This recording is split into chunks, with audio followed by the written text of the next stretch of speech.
사람들은 하나님 나라를 죽은 후에 주어지는 보상으로 흔히 생각하지만 기독교적 하나님 나라는 그것을 훨씬 뛰어넘는 개념입니다. 기독교적 하나님 나라는 미래성과 현재성을 동시에 가집니다. 그리스도인인 우리는 미래에 완성될 하나님 나라에 들어가게 될 것입니다. 하지만 그리스도인인 우리는 현재에도 하나님 나라를 누릴 수가 있습니다. 하나님 나라는 하나님께서 다스리는 영역입니다. 우리가 현실 속에서 하나님의 통치를 받게 되면 그곳은 곧 하나님 나라가 됩니다.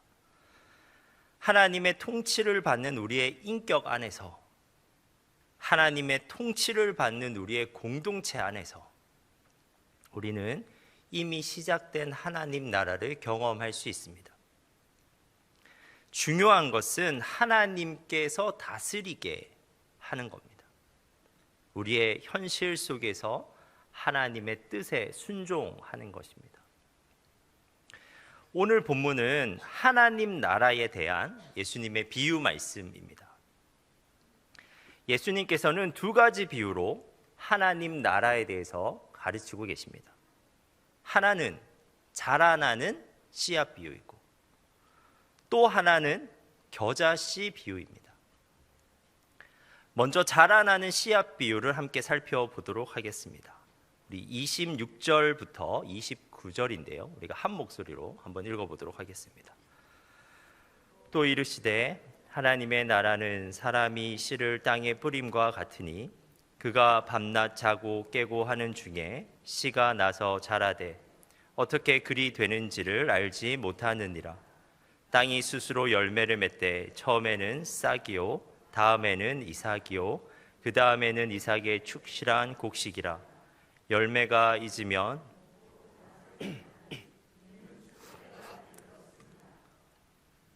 여러분은 식물을 키워 보신 적이 있으십니까? 이전에 저희 첫째 아들이 학교에서 강낭콩 화분을 하나 가지고 온 적이 있었습니다. 숙제였는데요. 강낭콩 관찰일지를 쓰는 숙제를 하기 위해서 그 화분을 학교에서 가져왔습니다. 아들이 그것이 강낭콩 화분이라고 말하지 않았으면 저는 그것이 그냥 흙만 담긴 화분으로 알았을 것입니다. 처음에는 씨앗이 흙 속에 심겨져 있어서 전혀 보이지가 않았습니다. 아들이 그 화분을 가져와서 그날부터 정성스럽게 물을 주기 시작했습니다. 그런데 며칠이 지난 아침에 아들이 저를 불러서 베란다에 가보니 싹이 흙 위로 나와 있었습니다. 콩껍질을 뚫고 그리고 흙을 뚫고 초록 싹이 삐쭉 솟아 있었습니다. 그제야 화분이 정말 강낭콩 화분처럼 보였습니다. 그리고 또 아들이 또 그 화분에 정성스럽게 물을 주었습니다. 그리고 며칠 뒤 아침에 가보니 이제는 싹이 줄기가 되어 있었습니다. 손가락 길이만큼 쑥 자라 있었습니다. 그리고 또 물을 주고 며칠 뒤에 가보니 솜 한 뼘만큼 그 줄기가 자라 있었습니다. 나중에는 약 50cm의 줄기까지 자라는 것을 보았습니다. 여러분, 이것이 식물의 성장 과정입니다. 여러분은 식물의 싹이 터지는 바로 그 순간을 본 적이 있으십니까? 아니면 꽃이 피는 바로 그 순간을 본 적이 있으십니까? 없을 것입니다. 왜냐하면 식물의 성장 과정은 그렇게 역동적인 것이 아니기 때문에 그렇습니다. 그 성장은 매우 조용히 그리고 천천히 이루어집니다. 우리가 식물을 한동안 바라보고 있어도 그동안 어떠한 외형적인 변화를 감지하기는 어렵습니다. 하지만 우리의 눈으로는 그 순간을 보지 못할지라도 식물은 분명히 자라고 있습니다. 우리가 알지 못하는 사이 싹이 나고 줄기가 자라고 꽃이 피고 열매 맺게 됩니다. 그런데 예수님께서는 바로 이러한 식물의 성장 과정이 하나님 나라가 이루어져 가는 과정과 비슷하다고 말씀하십니다. 먼저는 식물 씨앗에는 성장의 원동력이 있습니다. 싹이 나고 줄기가 자라고 꽃이 피고 열매 맺는 것은 씨앗의 생명력으로 가능한 것입니다. 이처럼 예수님 비유에서의 씨, 즉 말씀에도 하나님 나라를 이루어가는 원동력이 있습니다. 말씀 자체에 생명력이 있어서 우리가 모르는 사이에 우리의 인격 가운데, 우리의 공동체 가운데 하나님 나라가 성장한다는 것입니다. 그리고 식물의 성장이 조용히 그리고 천천히 이루어지듯이 하나님 나라도 하루아침에 이루어지는 것이 아니라는 것입니다. 시간이 걸립니다. 하지만 어느 정도의 시간이 흐르면 우리는 뚜렷이 그 결과를 확인할 수 있습니다. 식물은 열매로 그 결과를 드러내듯이 말씀은 인격의 성숙과 공동체의 회복으로 그 결과를 드러냅니다. 말씀이 우리의 인격 안에서 작용하는 것을 제가 예로 한번 들어보겠습니다. 말씀대로 살라는 것은 나의 노력으로 나 아닌 엄청난 존재가 되라고 요구하는 것이 아닙니다. 거룩한 성인이 되기 위해 온 삶을 고행과 선행으로 가득 채우라는 것도 아닙니다. 그저 주어진 우리의 삶에서 한 구절의 말씀이라도 붙잡고 살아보라는 것입니다. 그런데 우리가 이 순간부터 그렇게 살기로 정말 말씀대로 살 것을 결단했다고 생각해 봅시다. 하지만 그렇게 결단했다고 해서 어떠한 극적인 변화가 당장 일어나는 것이 아닙니다. 지금 말씀의 씨를 뿌렸지만 당장 눈앞에 보이는 것은 아무것도 없을 수가 있습니다. 오늘 한 번은 말씀대로 누군가를 사랑하였지만 그 누군가를 미워하는 마음이 그날 사라지는 것이 아닙니다.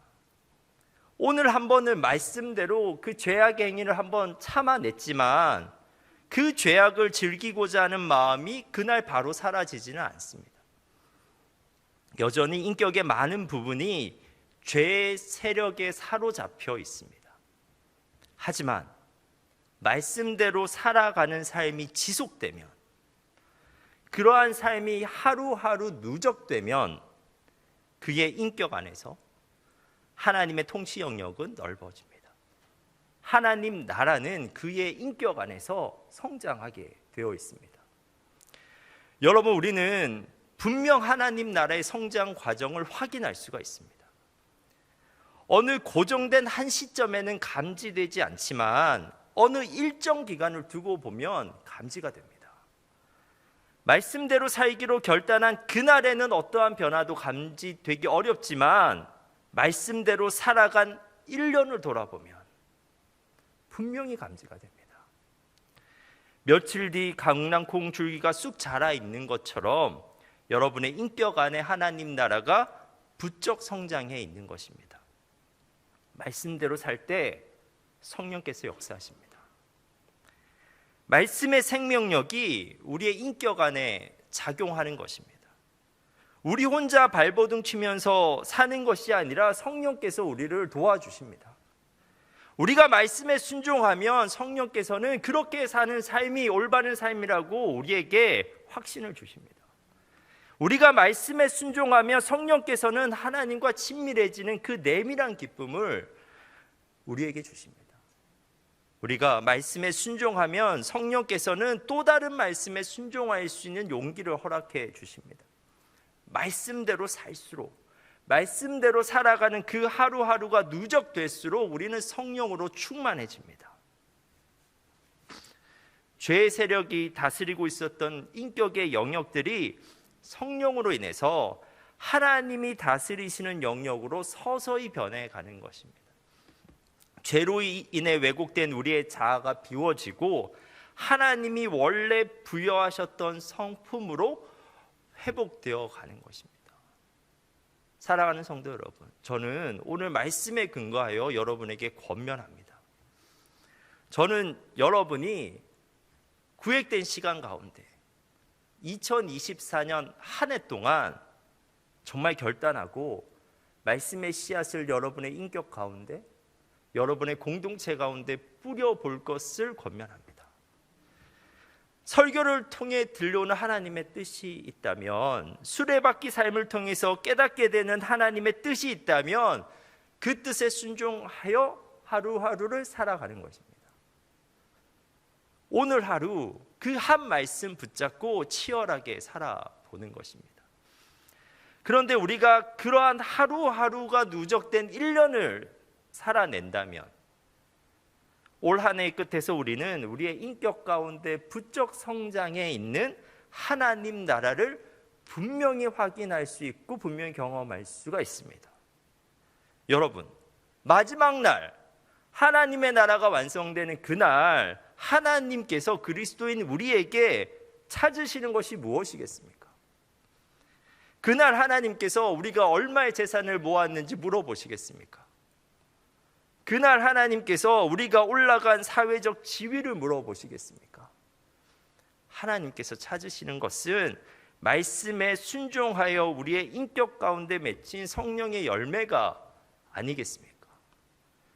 우리는 하나님 나라가 조용히 천천히 성장하지만 언젠가 확실히 완성된다는 것을 잊지 말고 그날을 준비하면서 오늘 하루를 살아가야만 합니다. 그리고 오늘 본문에는 또 하나의 비유가 나옵니다. 그것은 바로 겨자씨 비유입니다. 30절과 31절 말씀을 함께 읽어보도록 하겠습니다. 또 이르시되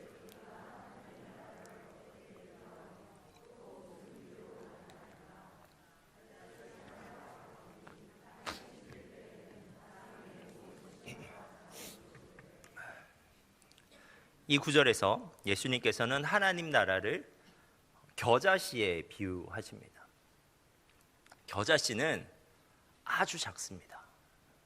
그 크기가 지극히 작아서 유대인들에게는 가장 작은 것의 상징으로 사용되었습니다. 저도 겨자씨를 직접 본 적이 있는데 어느 정도 작냐면 그 크기가 그 검은색 볼펜으로 살짝 찍은 점 정도의 크기가 됩니다. 그런데 신기한 것은 씨는 그렇게 작은데 그 겨자씨가 다 자라면 제법 큰 식물이 됩니다. 예수님도 말씀하십니다. 32절입니다. 심기운 후에는 자라서 모든 풀보다 커지며 큰 가지를 내나니 공중의 새들이 그 그늘에 깃들일 만큼 되느니라. 겨자는 나무라기보다는 거대한 관목이나 풀입니다. 그런데 줄기는 보통 사람의 팔뚝 굵기만 하고 그 키는 가장 큰 것이 3m 정도 되는 것도 있습니다. 그래서 다 자란 겨자의 큰 가지에는 공중의 새들이 깃들을 수 있게 되는 것입니다. 그런데 예수님께서는 왜 겨자씨에 하나님 나라를 비유하셨을까요? 그것은 예수님께서 하나님 나라의 시작과 결과의 상이성을 보여주기 위해서였습니다. 겨자씨 비유의 요점은 하나님 나라는 별로 눈에 띄지 않을 정도로 보잘것없이 시작할지 모르지만 그 나라는 성장하고 있으며 언젠가는 사람들이 상상할 수 없을 정도로 엄청난 영향력을 드러내게 된다는 것입니다. 여러분, 제가 앞서 우리 인격 안에서 말씀으로 성장하는 하나님 나라를 예로 들었습니다. 그런데 하나님 나라는 한 사람의 인격 안에만 머물러 있는 것이 아닙니다. 누군가가 하나님의 다스림을 받게 되면 하나님 나라는 동시몬적인 확장을 이루면서 확장되어집니다. 하나님 나라는 먼저 개인의 인격과 삶에 임합니다. 다음으로 가정 가운데 임하고 교회에 임하고 지역사회 가운데 임하고 국가에 임하고 온 세계에 임하고 온 생태에 임하고 마침내 전 우주에 임하게 됩니다. 하나님의 다스림을 받는 한 사람, 하나님의 뜻에 순종하는 한 사람을 통해서 하나님 나라는 급격하게 팽창됩니다. 이 겨자씨 비유를 잘 예증하여 주는 성경의 한 장면이 있습니다. 바로 사도행전 마지막 28장 마지막 두 구절 30절 31절입니다. 이 말씀은 이러한데요, 우리가 이 말씀을 함께 읽도록 하겠습니다. 바울이 온 이태를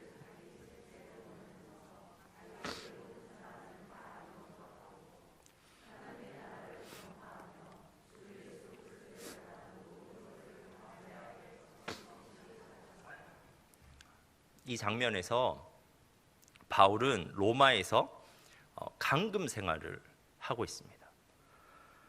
지금 바울은 어떠한 집, 세를 내야 하는 셋집인데 그 집에 감금되어 있는 것입니다. 그가 그곳에서 할 수 있는 일은 별로 없었습니다. 하지만 그는 그곳에서도 하나님의 뜻을 따라서 그가 할 수 있는 일을 합니다. 그것은 사람들을 그 집으로 불러서 말씀을 가르치는 것이었어요. 말씀의 씨앗을 그 상황 가운데서도 열심히 뿌렸습니다. 그 당시 가르쳤던 말씀의 내용이 31절에 나오는데 하나님 나라의 복음, 예수 그리스도의 복음이었습니다. 그런데 저는 사도행전의 마지막 구절을 보면서 항상 이 단어에 강한 인상을 받는데요, 바로 거침없이라는 단어입니다. 이 구절에서는 바울이 말씀을 거침없이 가르쳤다고 묘사하고 있습니다. 이 거침없이라는 단어는 원어적으로 아무 방해 없이라는 뜻입니다. 하지만 우리가 이미 알고 있는 것처럼 말씀을 전하고 있는 바울에게 방해가 없는 것이 아니었습니다. 엄청난 방해가 있었습니다. 감금 상태였고 부자유의 상태였습니다.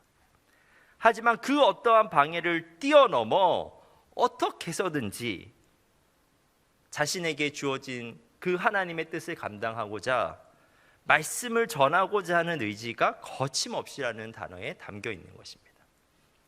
바울은 방해가 있지만 마치 아무런 방해를 받지 않는 자처럼 말씀을 전하였던 것입니다. 그는 그의 삶을 하나님께 거침없이 순종했고 그의 삶을 하나님께 드렸습니다. 그런데 하나님께서는 바울의 거침없는 삶을 거침없이 사용하십니다.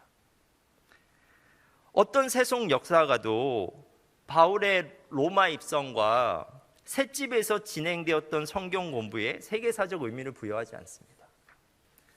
얼마나 겨자씨 같은 일입니까? 그 큰 로마 제국의 한 기퉁에서 몇 명이 모여서 성경 공부한 것이 뭐가 그렇게 대수로운 일이겠습니까? 그런데 여러분, 하나님께서는 이 조그만 셋집에서 진행된 성경 공부를 통해서 로마 제국의 심장부에 하나님 나라의 전초 기지를 세우십니다. 바울의 거침없는 그 순종을 통해서 하나님께서는 전 유럽 문명을 복음으로 변혁시키는 구원 역사를 거침없이 일으키십니다. 겨자씨 한 알과 같으니 땅에 심길 때에는 땅 위의 모든 씨보다 작은 것이로되 심긴 후에는 자라서 모든 풀보다 커지며 큰 가지를 내나니 공중의 새들이 그 그늘에 깃들일 만큼 되느니라. 사랑하는 성도 여러분, 우리는 가끔 말씀대로 사는 삶이 무의미하다고 생각할 때가 있습니다. 우리의 인격을 말씀에 순종시키고 다른 사람에게 말씀을 전하는 삶이 무가치한 것은 아닌가 생각될 때도 있습니다. 그렇게 살아도 어떠한 결과물이 당장 눈에 보이지 않기 때문에 그렇습니다. 그렇게 살아도 그러한 삶이 너무 사소한 일상처럼 보이기 때문에 그렇습니다. 하지만 오늘 비유를 통해서 예수님께서는 여러분에게 꼭 알려주고 싶어 하십니다. 그러한 삶이 가져오는 결과의 확실성과 결과의 확장성에 대해서 알려주고 싶어 하십니다. 여러분, 잊지 마십시오. 말씀대로 사는 삶은 반드시 열매 맺습니다. 말씀대로 사는 삶은 여러분이 생각하시는 것보다 훨씬 더 큰 영향력을 미칩니다. 왜냐하면 그 삶을 하나님께서 사용하시기 때문에 그렇습니다. 사랑하는 성도 여러분, 2024년 한 해 동안 여러분의 인격 안에서, 여러분의 공동체 안에서 성장하고 열매 맺는 하나님 나라를 경험하고 누릴 수 있는 여러분 되시길 바랍니다. 기도하겠습니다.